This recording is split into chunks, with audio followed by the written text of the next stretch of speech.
Before the internet had wires, screens, or silicon, one American visionary imagined a machine that could preserve and connect human memory forever. His name was Vannevar Bush, and though history shaped the modern world around his ideas, it rarely bothered to remember him. He did not arrive as a rebel outsider, but as a careful engineer with a grave face and a restless mind.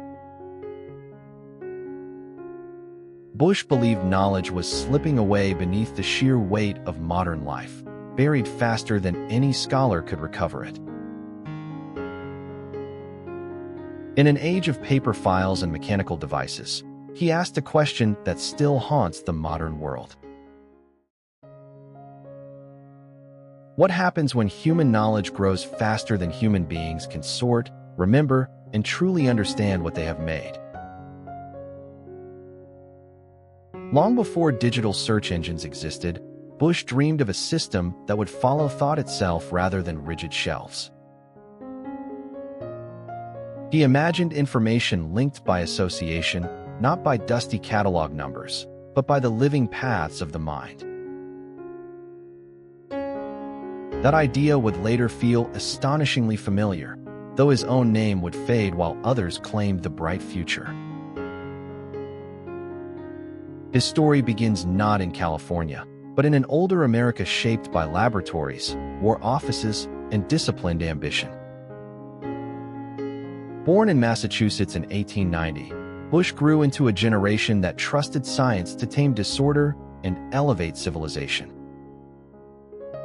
He carried the confidence of an era that believed invention could rescue society from confusion, scarcity, and even human weakness. By early adulthood, Bush had built a reputation as a gifted engineer who could turn abstract theory into practical machines.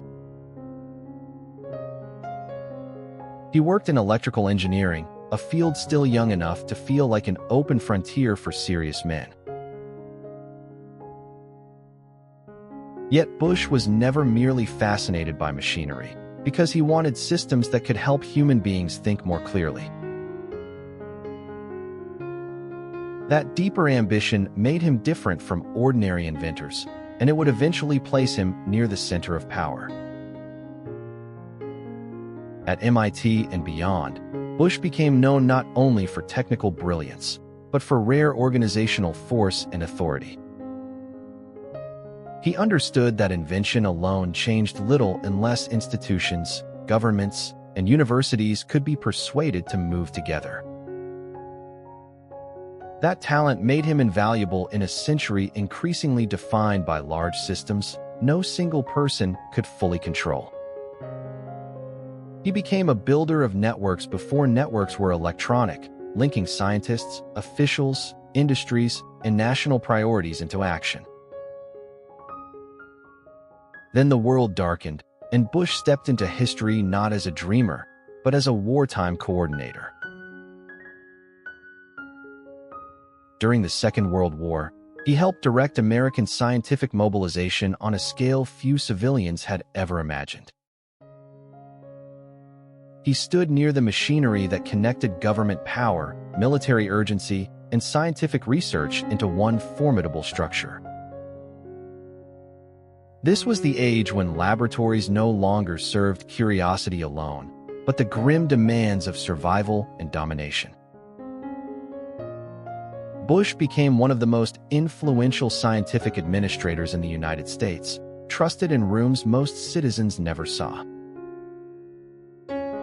His work helped shape radar programs, weapons research, and the broader system that would later be called the military-industrial complex. Though not the theatrical face of atomic history, he stood close to the forces that remade the 20th century. Power gave him reach, but it also stained his legacy with the cold shadow of organized destruction and secrecy. The man who dreamed of preserving knowledge was also bound to institutions that used knowledge for war at immense scale. That contradiction is central to his disappearance. because history prefers simpler heroes and cleaner stories than Bush could offer. He was neither saint nor villain, neither martyr nor showman, but a bureaucratic visionary with bloodless manners. Such men often shape the future profoundly, then vanish from memory because they do not fit the myths nations tell. In 1945, as the war ended and the world staggered into uneasy peace, Bush published his most enduring idea. The essay was called As We May Think, and it read like a message sent backward from another century. He argued that science had given humanity immense power, yet left ordinary minds drowning beneath unmanageable floods of information. The crisis, he believed, was no longer ignorance alone, but the inability to meaningfully organize what was already known. Bush proposed a device he called the Memex, a personal machine for storing, retrieving, and linking vast records. It was not digital in the modern sense, but mechanical, intimate, and astonishingly close to later information systems. Inside the Memex, a user could create associative trails, connecting one document to another the way thought naturally wandered. This was not merely storage, but a model of knowledge shaped by human relationship, memory, and intellectual curiosity. He imagined scholars building personal pathways through archives, preserving not only facts, but the meaning between one fact and another. In that vision, knowledge was never meant to become a chaotic pile, but a cultivated landscape of memory. Bush feared that civilization might produce endless information while losing wisdom, context, and the patient habits of understanding. His warning now feels almost prophetic, though his own century barely paused to honor the depth of it. The Memex was never built exactly as he described, and perhaps that became one reason his credit dissolved. History often celebrates the machine that reaches the market, not the imagination that first sketched the road toward it.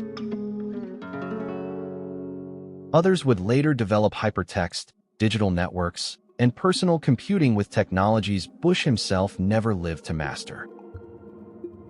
Their achievements mattered deeply, yet the older intellectual architecture beneath them was often left unspoken, almost deliberately softened.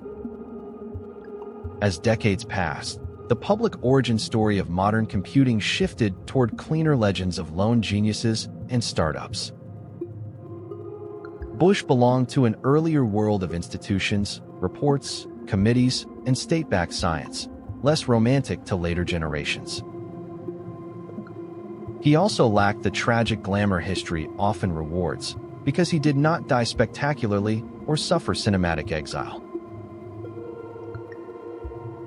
Instead, he aged quietly while the future drew nearer to his ideas without carrying his portrait along with it.